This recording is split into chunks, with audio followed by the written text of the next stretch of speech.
مساء الخير عليكم جميعا حبايب قلبي، عاملين ايه؟ يا رب تكونوا كلكم بخير. اهلا بكم في قناه التاروت واسراره. النهارده معانا قراءه سريعه كده، عايزين نعرف حبيبك اللي بعيد عنك، اللي ما تعرفش اي حاجه عنه، هل في حياته طرف ثالث؟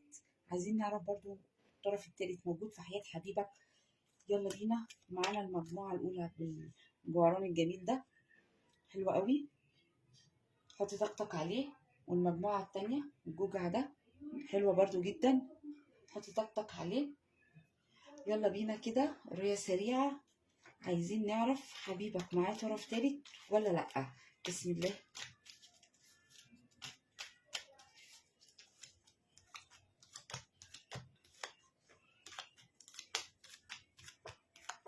يلا بينا كده، عايزين نعرف حبيبك معاه طرف تالت في حياته.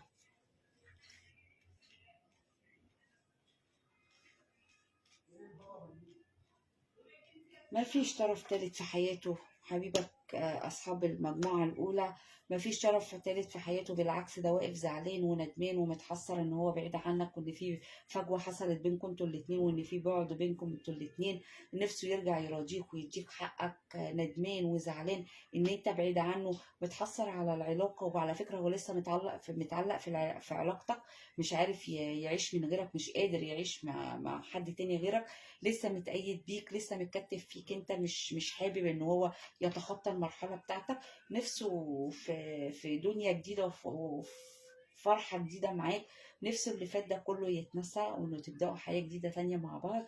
اصحاب المجموعة الاولى ما فيش اي طرف تالت فيها ابدا، فابشروا يعني من ناحية النقطة دي، ما فيش طرف تالت.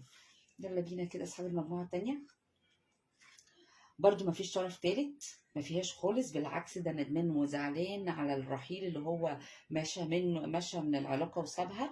ندمان ان هو عمل كده، وقاعد وحزين وكاتم على مشاعره، مش عايز يبوح بحبه. لكن هو هنا بيقول لنا انا حبي ليك حب جميل، حب الى ما لا نهاية. انا ما اقدرش ابيعك، ما اقدرش استغنى عنك، انا ما ينفعش اعيش من غيرك.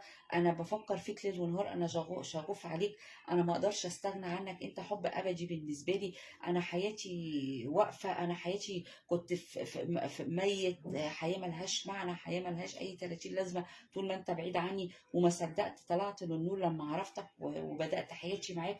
ندمان ان انا بعيد ومشيت وسبت العلاقه كده، بس انا ما اقدرش استغنى عنك، انا بحبك حب ملوش حدود.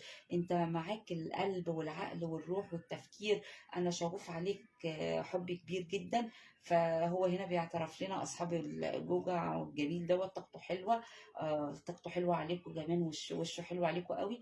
هو بيعترف لنا ان هو ما يقدرش يستغنى عنك وبيحبك، ما فيش طرف تالت. ابشروا، ربنا يسعد حياتكم يا رب كده ويسعد اوقاتكم.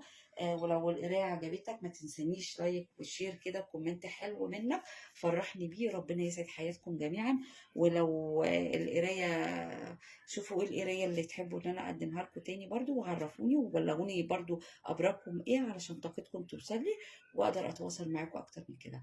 ربنا يسعد حياتكم يا رب كده، واشوفكم في قراءات اخرى. مع السلامه.